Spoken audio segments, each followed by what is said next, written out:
भागो प्रमुखका अध्यक्ष डाक्टर मुनिश तामाङले समर्थन गरे सोनाम वाङचुकलाई। वाङचुकलाई समर्थन गर्दै विभिन्न सङ्गठन अनि व्यक्तिहरू।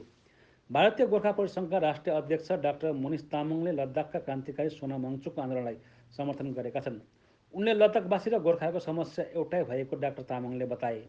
उनले विश्वलाई स्वादिष्ट चिया दिने गोर्खाहरूको अवस्था अति दयनीय भएको बताएका छन्। मैं धन्यवाद देना चाहता हूं श्री सोनाम वाङचुक जी को, जिन्होंने इस जगह में आकर उनके साथ मिलने का और अपना हमारा समर्थन उनको देने का जो मौका दिया, और साथ ही उनके साथ लगे हुए संपूर्ण एपेक्स बॉडी का जो टीम है उनको भी मैं धन्यवाद देना चाहता हूं।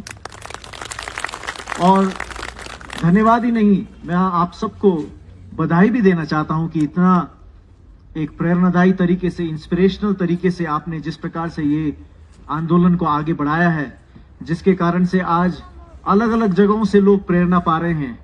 आप सबको तो पता ही है कि पिछले रविवार को भारत के अलग अलग जगहों में समर्थन में, आपके इस जो मुद्दा है इसके समर्थन में, इस फास्ट के समर्थन में, आप सबके आंदोलन के समर्थन में बहुत जगहों में कार्यक्रम आयोजन किया गया। इतना ही नहीं परंतु बहुत सारे लोग आना चाहते हैं। मेरा भी सौभाग्य हुआ कि मैं आ सका, कल भी यहां आपके साथ शामिल हो पाया, आज भी आपके साथ मैं शामिल हो पाया हूं। कल जब मैं शामिल हुआ और उसके बाद मेरे यहां शामिल होने के बारे में मेरे साथियों को और मेरे अन्य सहकर्मियों को जब पता चला, तो और बहुत लोग ने आने की यहां जिज्ञासा बताई है। आएंगे, धीरे धीरे करके सभी लोग आएंगे। आप देख रहे हैं कि आज हमारे दार्जिलिंग से अजय एडवर्ड्स आए हैं। वो यहां आकर फास्ट में जुड़ना चाहते हैं। वो इसीलिए आना चाहते हैं क्योंकि आपका मुद्दा बहुत ही जायज मुद्दा है। आपका मुद्दा केवल जायज ही नहीं, दूसरों को भी प्रेरणा देने वाला मुद्दा है। इसलिए मैं आप सब यहाँ जितने लोग बैठे हैं, प्रत्येक को, एक एक व्यक्ति को मैं बधाई देना चाहता हूं। आप सबको मैं बहुत बहुत कॉन्ग्रेचुलेट करना चाहता हूं। आप सबका बहुत बहुत मैं अभिनंदन करना चाहता हूं। जब मैं यहां पर आया, कल भी आया, आज भी आया, ऐसा लग नहीं रहा कि ये कोई साधारण पब्लिक फंक्शन है। जिस प्रकार से आप लोग बैठे हैं, जिस शिद्दत से आप लोग बैठे हैं, जिस समर्पण से आप लोग बैठे हैं, ये एक केवल पब्लिक मीटिंग ही नहीं, ये एक स्पिरिचुअल मीटिंग की तरह, ये एक आत्मिक मीटिंग की तरह यहां पर अनुभव हम सबको हो रहा है। और सोनम वाङचुक जी भी जिस प्रकार से एक प्रेरणा दे रहे हैं, एक लीड कर रहे हैं, एक स्पिरिचुअल टाइप से फास्ट करके जो लीड कर रहे हैं, जैसे महात्मा गांधी ने भी इस देश को अगुवाई किया था, उसी प्रकार से यहां लीड कर रहे हैं। ये सच में एक बहुत ही प्रेरणा का स्रोत है। मैं देखता हूं यहां पर छोटे बच्चे भी हैं, मैं देखता हूं यहां पर जवान लोग भी हैं, मैं देखता हूं यहां पर प्रोफेशनल लोग भी हैं, मैं देखता हूं बुजुर्ग लोग भी हैं, मैं यहां देखता हूं स्त्री हैं, पुरुष हैं, माता हैं, पिता हैं, भाई हैं, बहन हैं, सब लोग यहां पर इस प्रकार से पूरा लद्दाख के रीजन से, अलग अलग जगह से आकर यहां समर्पित प्रकार से जैसे आप लोग कर रहे हैं, आपके इस समर्पण को मैं व्यक्तिगत रीति से मैं नमन करना चाहता हूं। ये मुद्दा जो है, ये कोई स्वार्थ का मुद्दा नहीं है। ये मुद्दा जो है, ये कोई सत्ता पाने का मुद्दा नहीं है। ये मुद्दा है अपने इस जगह को बचाने का, अपने प्रकृति को बचाने का, अपने इकोलॉजी को बचाने का, अपने आइडेंटिटी को बचाने का, अपने अस्तित्व को बचाने का है। ये आने वाले भावी पीढ़ियों के लिए ये एक मुद्दा है। ये भावी पीढ़ियों को बचाने के लिए है। ये हमारा अपना स्वार्थ के लिए नहीं है, अपना कोई काम पूरा करने के लिए नहीं है, परंतु हमारे भावी पीढ़ियों को ये उनकी रक्षण के लिए, उनके हितों की रक्षा के लिए एक मुद्दा है। आज अगर हम इस प्रकार से एकत्रित नहीं होते, इस प्रकार से समर्पित प्रकार से काम नहीं करते, तो आने वाली पीढ़ी हमको दोष देती। वो कहती कि आपने हमें विरासत में एक टूटा हुआ इकोलॉजी हमें दिया। वो कहते कि आपने विरासत में हमारा खोया हुआ आइडेंटिटी हमें दिया। इसीलिए मैं कहता हूं कि आप सब बधाई के पात्र हैं, क्योंकि आपने समझा इस मुद्दे को। आपने समझा कि ये अपने लिए नहीं परंतु अपने बच्चों के लिए है, अपने फ्यूचर के लिए, अपने भावी पीढ़ियों के लिए है। उनको एक अच्छा भविष्य देने के लिए है, उनको एक अच्छा इकोलॉजी देने के लिए है, उनको एक अच्छा आइडेंटिटी देने के लिए है। ये मुद्दा को आपने समझा, ठीक प्रकार से समझा, और इस मुद्दे को आपने उठाया और इस प्रकार से राष्ट्रीय और अंतर्राष्ट्रीय लेवल पे आपने इसको ले गए, इस पे ध्यान आकर्षण आपने किया। ये सच में बहुत सराहनीय है। मैं जिस क्षेत्र से आता हूं, हम भी बहुत लंबे समय से अपने जमीन का और अपने वजूद का, अपने आइडेंटिटी का संरक्षण का लड़ाई हम लड़ रहे हैं। कितना सफल हुए या नहीं हुए ये तो अब इतिहास बताएगी, ये तो भविष्य बताएगा। परंतु हम जानते हैं कितना महत्वपूर्ण है अपने जमीन की रक्षा। हम जानते हैं कितना जरूरी है अपने आइडेंटिटी का रक्षा। हम भी इसी चीज से जूझ रहे हैं और आज हम आपको समर्थन इसलिए करने आए हैं क्योंकि आपका दर्द को हम समझते हैं। आपका दर्द हमारा दर्द है, तो आपका दर्द मेरा दर्द है, आपका पीड़ा मेरा पीड़ा है, आपका जो प्रॉब्लम है वो मेरा प्रॉब्लम भी है। इसीलिए क्योंकि हम सब एक ही प्रॉब्लम से जूझ रहे हैं, हम सब एक ही समस्या से जूझ रहे हैं, इसलिए हम आपको समर्थन करने आए हैं और आप भी हमको समर्थन करते हैं, ऐसा हम विश्वास करते हैं। हमारे मुद्दों को आपके समर्थन करते हैं। हमारे जो NFNS है उसमें हमारा ये एक साथ आने का भी उद्देश्य यही है, एक दूसरे का हौसला देना, एक दूसरे को समर्थन देना, एक दूसरे को हिम्मत देना और एक दूसरे का साथ सपोर्ट में काम करना। मैं NFNS का अध्यक्ष होने के साथ साथ भारतीय गोरखा परिसंघ का भी मैं अध्यक्ष हूं, वहां भी मुझे जिम्मेदारी है। हमारे गोरखा लोग खास करके जो दार्जिलिंग क्षेत्र में है, जो सिक्किम क्षेत्र में, वो जूझ रहे हैं। आपने अभी सुना होगा कुछ महीने पहले दार्जिलिंग में, सिक्किम में, वहां जिस प्रकार से तीस्ता के ऊपर बांध बनाया जा रहा है, जिस प्रकार से वहां इकोलॉजी को बिना ध्यान दिए अंधाधुंधा इंडस्ट्री के हाथ में सब कुछ छोड़ा गया है, उस कारण से तीस्ता में जब बाढ़ आई, अभी कितना बड़ा नुकसान हुआ उसके बारे में आप सबने जाना। ये सबक हमने सीखा है क्योंकि ये सबक ये दुख से होकर हम गए हैं। हम नहीं चाहते कि वैसे ही गलतियां और दूसरी जगहों में हो। हम नहीं चाहते कि इंडस्ट्री के हाथ में सब कुछ छोड़ दिया जाए। इस देश के, इस जगह के असली संरक्षक आप लोग हैं। ये जगह लद्दाख आज इसलिए सुरक्षित है क्योंकि आप लोगों ने इतने सालों से, इतने 100 सालों से लद्दाख का संरक्षण आपने किया है। लद्दाख को आपने संवारा है, लद्दाख को आपने संभाला है और लद्दाख को आपने सुरक्षित रखा है। और अगर आप लोगों के हाथ से ये चला जाएगा, अगर दूसरों के हाथ में चला जाएगा, अगर इंडस्ट्री के हाथ में चली जाएगी और निर्णय करने का जो प्रक्रिया है उसका कंट्रोल आपके पास नहीं होगा, जैसा कि आज आपका स्थिति है। आज आपका कोई इलेक्टेड लेजिस्लेटर नहीं है, आपका कोई निर्णय करने की प्रक्रिया में भागीदारी आपकी नहीं है। कोई बाहर से एक व्यक्ति आता है, वो यहाँ पर रहता है और वो निर्णय करके सब कुछ करता है। आप लद्दाखियों का, आपका और मेरा इसमें क्या सहभागिता है? हम जो यहाँ जमीन से जुड़े हुए लोग हैं, हम जो जमीन के लोग हैं, जहां पर पैदा हुए लोग हैं, क्या हमारा इसमें कुछ से नहीं होना चाहिए? क्या हमारा इसमें कोई कहना नहीं होना चाहिए? क्या बाहर के लोग आकर निर्णय कर पाएंगे? क्या वो इस जगह को क्या समझ पाएंगे? कितना विस्तृत जगह है, कितना इतिहास है यहाँ का, कितना डाइवर्सिटी यहाँ के जगह का। जो व्यक्ति 2 साल के लिए, 3 साल के लिए आता है, वो इस जगह को क्या समझ पाएगा? हमारे वहां भी ऐसी ही दिक्कत है। 100 साल से हमारे लोगों ने उस जगह को संवारा है, दार्जिलिंग को संवारा है। आप जानते हैं दार्जिलिंग में जो चाय है वो पूरा विश्व में प्रसिद्ध हो गया है, पूरा विश्व में उसका प्रसिद्धि है। मगर जो चाय को जिसने संवारा, जिसने दार्जिलिंग को संवारा, जिसने पूरी दुनिया को चाय दी, जिसने पूरी दुनिया को सबसे बेहतरीन चाय दी, उसका जीवन सत्यानाश होता जा रहा है, उसका जीवन बर्बाद होता जा रहा है क्योंकि उसका जमीन के ऊपर कोई अधिकार नहीं दे रहे, उसका जमीन छीना जा रहा है। उसके पूर्वजों ने जो बनाया हुआ जगह है उसमें कह रहे तुम्हारा कोई अधिकार नहीं। कहते यहां पर हम बड़े बड़े होटल बनाएंगे, बड़ा बड़ा हम होटल बनाएंगे, बाहर के लोग आएंगे। हमको क्या आपने जू बना के रखा है क्या कि बाहर के लोग आएंगे, हमको देखेंगे और जाएंगे? हम कोई जू में बंधे हुए जानवर लोग हैं क्या? हम लोग इस जमीन के लोग हैं, हम लोग इस जमीन, इस धरती के लोग हैं। इस जमीन को हमारे पूर्वजों के खून पसीने से सींचा गया ये जमीन है और हम कदापि ऐसे नहीं होने देंगे। हम बाहर के लोगों के लिए एक केवल देखने का तमाशा नहीं है।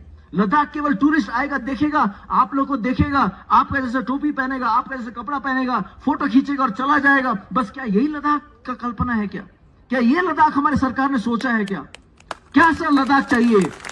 तुम्हें किस प्रकार का लद्दाख चाहिए? लद्दाखियों का विकास कैसे होगा? लद्दाखियों की बात कहां पर रखी जाएगी? लद्दाखियों को बात कौन सुनेगा? जिसका जो इस जगह का है, इस जमीन का है, उसकी बात को कौन सुनेगा? उसको बात सुनाने के लिए कौन सा जगह है, कौन सा फोरम है? इसीलिए हम चाहते हैं कि जैसा आपका जो मुद्दा है उसमें हम संपूर्ण सपोर्ट हम आपको देते हैं। 6 शेड्यूल का जो आपका मुद्दा है, 6 शेड्यूल का मुद्दा जिसमें कि इस जगह को रक्षा हो, इस जगह में इस ट्राइबल आइडेंटिटी की रक्षा हो, ट्राइबल लैंड का रक्षा हो, इसको हम 100% हम सपोर्ट करते हैं। इस बात को हम संपूर्ण सपोर्ट करते हैं। यहाँ के इकोलॉजी का संरक्षण हो और यहाँ के लोकल लोग इसका संरक्षण कर सकते हैं, केवल वही लोग कर सकते हैं। इस बात को हम 100% मानते हैं और इस बात में 100% आपके साथ हम हैं। और इससे भी ज्यादा यहाँ जो सरकारी यंत्र है, जो यहाँ सरकार चलाने की प्रक्रिया है, उसमें आपकी आवाज होनी चाहिए। इस बात को हम संपूर्ण रीति से मानते हैं। आज की जैसा सरकार नहीं जिसमें कोई आपका चुनाव व्यक्ति है ही नहीं, आपका इलेक्टेड व्यक्ति वहां पर है ही नहीं। सरकार कैसे चल रही है हमें पता ही नहीं है, कौन आ रहा है, किसके इंस्ट्रक्शन पे क्या चल रहा है हमें पता ही नहीं है। हमारा इलेक्टेड आदमी कौन है हमारा इलेक्टेड आदमी जो सरकार में हमारी आवाज को रखेगा। हमें चाहिए कि इस जगह में हमारा इलेक्टेड रिप्रेजेंटेटिव हो, लेजिस्लेटिव रिप्रेजेंटेशन हमारा हो, ये हम चाहते हैं और इस बात में हम आपका समर्थन करना चाहते हैं। दार्जिलिंग में भी हम यही समस्या हम देख रहे हैं। वहां पर जो लोकल बॉडीज बनाई गई है, लोकल बॉडीज में जिसमें इलेक्शन होता है, हमारा अजय भाई भी वहीं से आए हैं। इनकी कहानी से आप समझ सकते हैं, वो केवल इलेक्ट होते हैं, उसके बाद उनका कोई काम नहीं है। उसके बाद 5 साल बाद उसको फिर बोलते हैं तुम इलेक्शन में खड़ा हो जाओ और तुम जीत के आओ। अरे जीतने के लिए हम थोड़ी यहां पर अपना जीवन हमने समर्पण किया है। वो जिस इलेक्टेड बॉडी के हैं उसमें सरकार का कोई डिपार्टमेंट्स का अच्छे से ट्रांसफर नहीं होता है, उसमें इलेक्टेड रिप्रेजेंटेटिव ठीक से काम नहीं कर सकता है, उसमें फंड्स नहीं आते हैं। वहां के लोग कुछ सब प्रकार से एक बाहर दूर रहने वाला किसी व्यक्ति के ऊपर आश्रित होते हैं। ऐसा परंतु नहीं चलेगा। हमारे दार्जिलिंग में भी लोगों ने 6 शेड्यूल का डिमांड किया था और सरकार ने उसको पार्लियामेंट तक लेके गया था। उसके बाद उसको उन्होंने ऐसे ही ड्रॉप कर दिया, उसके बाद सारा बातचीत ऐसे ही छोड़ दिया। हम सरकार से बोलते हैं बार बार, हमारे लोग कहते हैं जो 6 शेड्यूल का बिल आप पार्लियामेंट में लेकर आए थे, जिसको आप भूल गए, उसके बारे में आपका क्या विचार है? उसके बाद से तो आपने जो भी दिया उससे कम ही दिया, उसके बाद से आपने जो भी किया उससे कम ही किया। हम तो सरकार से कह रहे हैं कि आप कुछ नहीं कर सकते तो कम से कम वो 6 शेड्यूल जो था उसको वापस लेके आओ, जो बिल आपने किया था उसको वापस लेके आओ। हम तो चाहते हैं बढ़िया हो, हम तो चाहते हैं और अच्छा हो, हम चाहते हैं कि लोगों का प्रतिनिधित्व हो, हम चाहते हैं एक सेपरेट स्टेट हमारा बने, हमारा एक अलग से राज्य हो जिसमें हम अपने राज्य को अपने तरीके से हम चला सके। परंतु सरकार कोई बात ही नहीं करती। ये कैसा सरकार है जो किसी की बात नहीं सुनती? ये सरकार को हमने क्यों चुना? इसलिए चुना कि हम कहीं इनको राजगद्दी में बिठा दें, इसीलिए चुना है क्या? हमने इसलिए चुना है कि हमारी आवाज को वो पहुंचा सके, अपनी आवाज को वो बुलंद कर सके। ये एक ऐसी सरकार है जो इलेक्शन के टाइम में आपको प्रतिज्ञा करता है, मैनिफेस्टो में लिखता है कि हम आपको 6 शेड्यूल देते हैं, उसके बाद उसका बात ही भूल जाता है। ये कैसा सरकार है? ये कैसी सरकार है? ये कैसा सरकार है? हमारे दार्जिलिंग में उन्होंने कहा कि हम आपको परमानेंट पॉलिटिकल सॉल्यूशन देंगे। हमने बोला ठीक है, आप नाम नहीं ले सकते, क्या सॉल्यूशन दोगे? कम से कम बोलो कि तुम सॉल्यूशन दोगे। उन्होंने बोला हाँ, हम आपको परमानेंट पॉलिटिकल सॉल्यूशन देंगे। और सॉल्यूशन का प्रतिज्ञा करते करते 15 साल हो गए, अभी तक वो बोल ही नहीं पाए कि कौन सा सॉल्यूशन वो हमको देना चाहते हैं। ये कैसा सरकार है? ये कौन सा सरकार है? चाहे वो दार्जिलिंग में हो, चाहे वो लद्दाख में हो, हम देखते देश भर में इसी प्रकार से लोगों को भ्रमित करते रहते हैं। लोगों केवल डिले करते रहते हैं, टाइम वेस्ट करते रहते हैं। उनको लगता है लोग ऐसे ही कमजोर हो जाएंगे, लोग ऐसे ही भूल जाएंगे। परंतु नहीं, आपका और मेरा संकल्प कमजोर नहीं हुआ है। आपका और मेरा संकल्प आज और बलवान हुआ है। आपका और मेरा संकल्प और तेज हुआ है। आपका मेरा संकल्प और दृढ़ हुआ है। इसलिए इतनी ठंड में भी यहाँ सोनम वांगचुक जी के नेतृत्व में इतने सारे लोग फास्ट में बैठे हुए हैं, इतना फ्रीजिंग टेम्परेचर में भी बैठे हुए हैं। हमारे दार्जिलिंग में भी लोग अपना आंदोलन जारी रखते हैं, उसी प्रकार से देश के अन्य जगहों में भी लोग अपने आंदोलन को तैयार रखते हैं। सरकार को यह नहीं भूलना चाहिए कि डेमोक्रेसी में सबसे ज्यादा ताकत जनता का होता है, सबसे ज्यादा ताकत आपका और मेरा होता है। आपका और मेरा मुद्दा सबसे बड़ा मुद्दा है। सरकार का मुद्दा केवल इलेक्शन जीतने तक अगर सीमित होगा तो वो तो केवल 5 साल का एक मुद्दा है। हमारा मुद्दा जो है, हम अपने मुद्दों पे संकल्पित हैं, हम अपने मुद्दों पे पूरा कमिटेड हैं और अपने मुद्दों को हम जरूर पार लगाएंगे। हमें कोई भी नहीं रोक पाएगा। हम बहुत सुनते आए, हमारे माननीय प्रधानमंत्री जी ने कहा है कि वो चाहते हैं कि सबका विकास वो चाहते हैं। तो क्या सबका विकास में उन्होंने दार्जिलिंग और लद्दाख को छोड़ दिया क्या? वो कहते हैं वो सबका विकास चाहते हैं, सबका साथ चाहते हैं, सबका विकास चाहते हैं। हम भी तो चाहते हैं, आपका साथ चाहते हैं। सरकार, हम चाहते हैं, सरकार से हम यही कहना चाहते हैं, आपका साथ हम भी चाहते हैं। एक तरफा नहीं होता है साथ, केवल हम साथ दें और हमें साथ न मिले, ऐसा नहीं होता है। केवल सरकार और सरकारी यंत्र का विकास हो, कुछ चुनिंदे लोगों का विकास हो, ऐसा नहीं होता है। मेरा तो यह मानना है कि अगर इस देश में आखिरी व्यक्ति भी अगर कमजोर है, लास्ट मैन भी अगर कमजोर है, तो वो देश कमजोर है। क्योंकि एक एक व्यक्ति से देश बनता है, एक एक व्यक्ति से समाज बनता है। और आज अगर लद्दाखी लोग कमजोर पड़ गए तो देश भी कमजोर पड़ गया। ऐसा नहीं हो सकता कि लद्दाखी लोग कमजोर हो गए मगर देश ताकतवर हो गया। ऐसा नहीं हो सकता कि दार्जिलिंग के लोग कमजोर हो गए और देश ने तरक्की की। अगर देश को तरक्की करना है तो लद्दाखी लोगों का, उनके आकांक्षाओं का, उनके एस्पिरेशन का, उसका भी विकास होना है, उसकी भी पूर्ति होनी है, वो भी मजबूत होना है, वो भी बलवान होना है। अगर देश को बलवान होना है तो दार्जिलिंग के लोगों को भी बलवान होना है। अगर देश को बलवान होना है तो अन्य जितने भी यहाँ देश में जितने भी स्ट्रगल में लगे लोग हैं, उन सबके मुद्दे पूरे होकर वो प्रत्येक जनसमूह, प्रत्येक व्यक्ति को बलवान होना है, तब जाकर देश बलवान होगा। हम इसी बात को आज सरकार को कहना चाहते हैं। और आज सरकार इलेक्शन मोड में है। इलेक्शन मोड में सरकार को यह कहना चाहते हैं, हम केवल वोट देने का मशीन नहीं है। आप मत समझना कि हम सिर्फ वोट देंगे 5 साल में एक बार और उसके बाद आप हमको भूल कर चले जाएंगे। हमारी एक बहुत अच्छी एक हिंदी लेखिका हैं जो हमारे विभिन्न आंदोलन में हमारे साथ लगी रहती हैं। उनका उम्र काफी ज्यादा हो गया, नहीं तो वो यहां पर भी आती। उन्होंने कहा कि सरकार समझता है कि हम सिटीजन नहीं, हम केवल वोटर हैं। हम नागरिक नहीं, हम केवल वोट डालने वाले लोग हैं। नागरिक होता तो हमारा अधिकार होना चाहिए। नागरिक है तो आज 15वां दिन हो गया फास्ट का, सरकार की तरफ से कुछ खबर आना चाहिए। नागरिक है तो इतने समय से आप लोग कह रहे हैं उसका आवाज आना चाहिए। तो क्या हम नागरिक नहीं है क्या? केवल 5 साल में एक बार आकर हमसे वोट मांग के चले जाते हैं। हम क्या केवल वोटर लोग हैं क्या? हमारा और कोई काम नहीं है? ऐसा नहीं चलेगा इस देश में। हम देश के वोटर ही नहीं, हम देश के नागरिक हैं। और हम देश के वोटर इसलिए हैं क्योंकि पहले हम नागरिक हैं, इसलिए हमें वोट देने का अधिकार है। हम वोट देते हैं और सरकार को भी इस बात को समझनी चाहिए। मैं फिर से आप सबको सलाम करता हूं।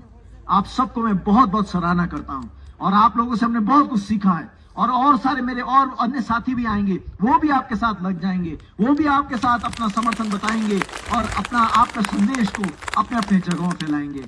इन्हीं शब्दों के साथ मैं अपनी बातों को यहीं विराम देना चाहता हूं। आप सबको फिर से बधाई, सोनम जी को फिर से बधाई और एपेक्स कमेटी के सब लोगों को फिर से बधाई। और आप लोग का जिस प्रकार का एकजुटता है ये हमेशा सलामत रहे और यही चीज हमेशा आगे बढ़ता रहे और यही हम सबके विजन को, हमारे एस्पिरेशन को पूरा करने का एक प्लेटफॉर्म भी बन जाए। धन्यवाद। Thank you very much. जुले।